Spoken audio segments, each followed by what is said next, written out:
Hello student, आज हम देखने वाले हैं अनएम्प्लॉयमेंट इन इंडिया। तो अनएम्प्लॉयमेंट इन इंडिया मतलब जो भी हमारे देश की बेरोजगार लोग हैं, मतलब भारत में बेरोजगार लोग।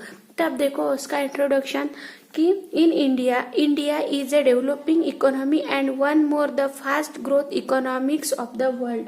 मतलब भारत ये डेवलपिंग कंट्री है और उसमें वर्ल्ड में जो भी फास्टर ग्रोथ है ये इकोनॉमी है। The problems of unemployment is considered to the biggest challenge to the development of the India। मतलब ये इंडिया डेवलपिंग में अनएम्प्लॉयमेंट प्रॉब्लम एक बड़ा चैलेंज है। मतलब जो भी इंडिया है तो इंडिया में इंडिया ये डेवलपिंग कंट्री है, तो ये डेवलपिंग कंट्री में ये जो भी अनएम्प्लॉयमेंट मतलब जो भी बेरोजगार लोग हैं तो ये बेरोजगार लोग उसकी एक समस्या है, मतलब प्रॉब्लम है। तो ये प्रॉब्लम एक बड़ा चैलेंज है। Give an idea about the problems of unemployment in India। मतलब जो भी ऊपर डायग्राम दी है अनएम्प्लॉयमेंट एंड एम्प्लॉयमेंट, तो ये डायग्राम से इंडिया की जो भी एम्प्लॉयमेंट और एम्प्लॉयमेंट प्रॉब्लम है तो ये एम्प्लॉयमेंट प्रॉब्लम से आइडिया आ जाती है। मतलब जो भी अनएम्प्लॉयमेंट है मतलब जो बेरोजगार लोग हैं, और ये एम्प्लॉयमेंट है तो मतलब जो भी जिनको रोजगार मिला है वो लोग, उससे क्या आती है आइडिया आती है। Unemployment leads to the waste human resource. मतलब एम्प्लॉयमेंट ये ह्यूमन रिसोर्स वेस्ट करने जैसी है। Long term unemployment result in the mass poverty and slow economics development. मतलब जो भी लॉन्ग टर्म एम्प्लॉयमेंट है ये लॉन्ग टर्म ये बड़े प्रमाण में बढ़ाने वाली पॉवर्टी, मतलब जो भी दरिद्र लोग हैं तो वो ज्यादा बड़े प्रमाण में बढ़ाने वाली है, और स्लो होने वाली इकोनॉमिक्स है तो वो इकोनॉमिक्स डेवलपमेंट से दिखती है। मतलब जो भी पॉवर्टी लोग है एंड स्लो इकोनॉमिक्स है तो ये स्लो इकोनॉमिक्स डेवलपमेंट से दिखती है। Most young people face to problem employment. मतलब जो भी मोस्टली यंग पीपल है तो ये यंग पीपल को एम्प्लॉयमेंट से प्रॉब्लम फेस करना पड़ता है। मतलब जो भी यंग पीरियड है 50 मतलब जो भी 59 ईयर्स के आफ्टर आता है तो वो उसको जो भी प्रॉब्लम्स आती है तो वो प्रॉब्लम उसको फेस करनी पड़ती है। Young people are the major human resource की agent the social change the drive face to economics development and the technological innovation। मतलब जो भी यंग पीपल ये बड़ी ह्यूमन रिसोर्स इकोनॉमिक्स डेवलपमेंट और टेक्नोलॉजी इनोवेशन है। मतलब जो भी ये यंग पीपल है तो यंग पीपल के लिए जो भी टेक्नोलॉजी है तो इकोनॉमिक टेक्नोलॉजी ये नया शोध है, मतलब उसका उन्होंने टेक्नोलॉजी के लिए इनोवेशन किया है। India is considered young people, hence the employment young youth is the most critical challenge of the 21st century। मतलब 21 सेंचुरी मतलब जो भी इंडिया के यंग पीपल है तो ये यंग पीपल की कंट्री है। इसी वजह से यंग एम्प्लॉयमेंट ये 21 सेंचुरी का इंडिया के सामने का बड़ा चैलेंज है। मतलब जो भी 21 सेंचुरी है तो ये 21 सेंचुरी में यंग पीपल के लिए बड़ा चैलेंज है। There is the imbalance between the employment opportunity and the increase in the population. मतलब एम्प्लॉयमेंट ऑफ पॉपुलेशन है तो ये एम्प्लॉयमेंट पॉपुलेशन ग्रोथ इससे इम्बैलेंस दिखता है। मतलब जो भी there and the imbalance between the employment मतलब जो भी रोजगार लोग है, जिन लोगों को रोजगार मिल रहा है और जिन लोगों को रोजगार नहीं मिल रहा है, जो बेरोजगार है, उन दोनों का क्या है इम्बैलेंस है। This as a result in the large scale employment so generally unemployment people are the involved in the unproductive world like the gambling and in anti-social and anti-national activity। मतलब जो भी एम्प्लॉयमेंट है तो ये इसमें imbalance दिख रहा है, मतलब असमतोल दिख रहा है, लेकिन इसी वजह से बड़े प्रमाण में अनएम्प्लॉयमेंट भी बढ़ा है। मतलब जो भी देखो इसमें एम्प्लॉयमेंट भी बढ़ा है और अनएम्प्लॉयमेंट भी बढ़ा है, और लेकिन ये अनएम्प्लॉयमेंट है, unemployment anti social and gambling unproductive, इस सभी का काम में क्या है व्यस्त है। मतलब जो भी अनएम्प्लॉयमेंट है तो अनएम्प्लॉयमेंट ये anti social and anti national activity है, ये सभी अपने काम में क्या है व्यस्त है। उसका मीनिंग दिया है, मीनिंग ऑफ अनएम्प्लॉयमेंट मतलब जितनी भी बेरोजगारी है उसका मीनिंग दिया, अर्थ दिया है।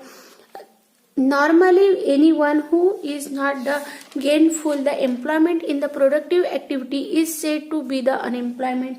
मतलब नॉर्मली जिसको प्रोडक्टिव प्रोसेस में कौन सा ही लाभ नहीं मिलता उसको क्या कहते हैं, अनएम्प्लॉयमेंट। मतलब काम कर रहा है, काम करने की इच्छा होती है लेकिन उसको रोजगार नहीं मिल रहा है, तो उसको क्या बोलेंगे हम, अनएम्प्लॉयमेंट।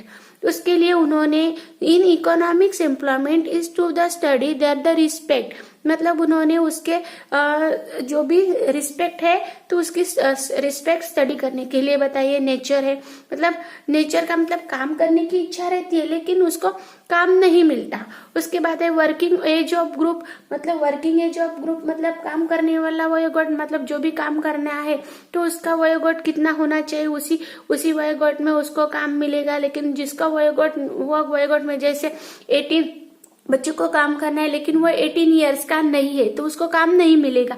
लेकिन वो वैसे 16 इयर्स के बाद उसको भी काम नहीं मिलेगा, मतलब जिस एज ग्रुप में वो बैठा है उसी को काम मिलेंगे।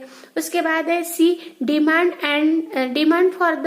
For and supply of labour, मतलब उसकी डिमांड एंड सप्लाई, जो भी लेबर है मतलब जो भी श्रम है तो वो श्रम करने के लिए डिमांड एंड सप्लाई भी होना चाहिए। उसके बाद है डी प्रिवेलिंग एज रेट, मतलब जो भी प्रचलित वेतन दर, मतलब उसको जितना उसके पास एजुकेशन भी है, काम करने की इच्छा भी है लेकिन उसको जॉब नहीं मिल रहा है, लेकिन और उसको जॉब मिल रहा है लेकिन उसके जितना उनको जितना सैलरी चाहिए उतनी सैलरी नहीं मिल रही है तो उसको बोलेंगे prevailing wage rate. The rate of the economics growth is not the fast the generator adequate job the absorb the expanding labor force, मतलब बढ़ने वाला लेबर, मतलब लेबर बढ़ेंगे, श्रम काम करने की उसकी इच्छा है तो वो श्रम होगा।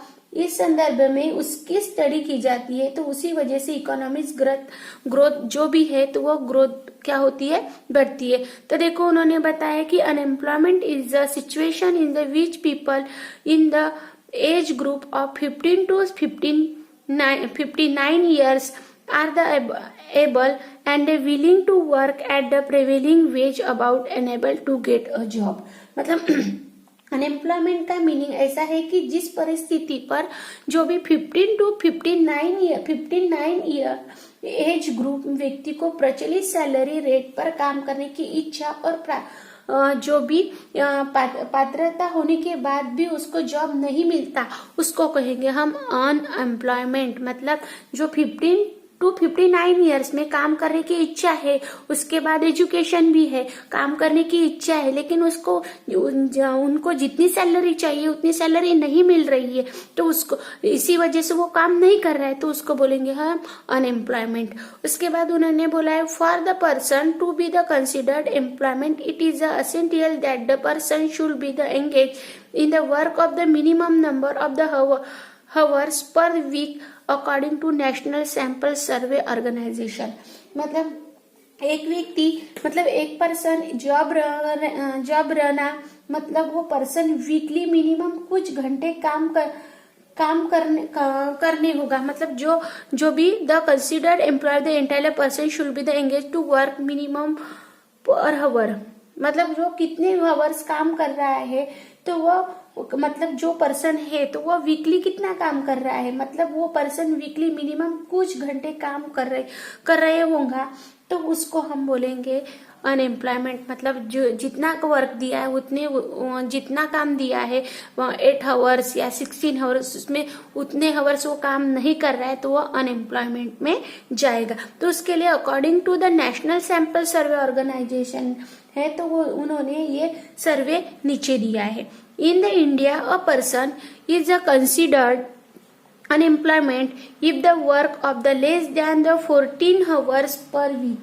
मतलब इंडिया में एक पर्सन एक वीक में 14 आवर से काम करता है तो उसे अनएम्प्लॉयमेंट कहेंगे। मतलब जो भी इंडिया है तो इंडिया में वीकली, मतलब जो भी वीकली सिर्फ 15 आवर्स मतलब 14 घंटे ही काम कर रहा है तो उसको कहेंगे अनएम्प्लॉयमेंट।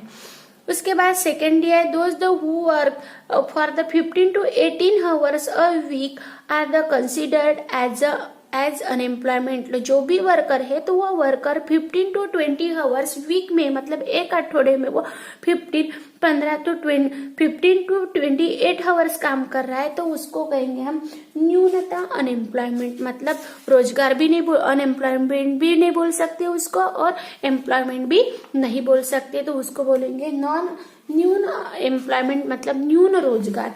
उसके बाद थर्ड दिया है person working to the 8 hours per day, that is a 273 days of the years is a considered employment on the standard basic।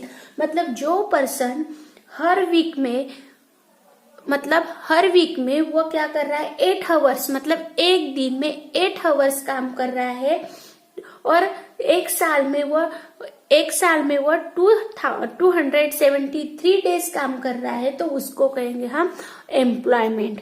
मतलब जो भी वर्कर है तो वो वर्कर क्या कर रहा है, एक दिन में 8 आवर्स काम कर रहा है, मतलब पूरे साल में 273 डेज काम कर रहा है, तो उसको कहेंगे हम एम्प्लॉयमेंट। उसके बाद दिया है टाइप्स ऑफ अनएम्प्लॉयमेंट। जो भी बेरोजगार लोग हैं तो बेरोजगार के टाइप्स कौन से हैं, तो वो दिए है, तो वो नेक्स्ट वीडियो में देखेंगे।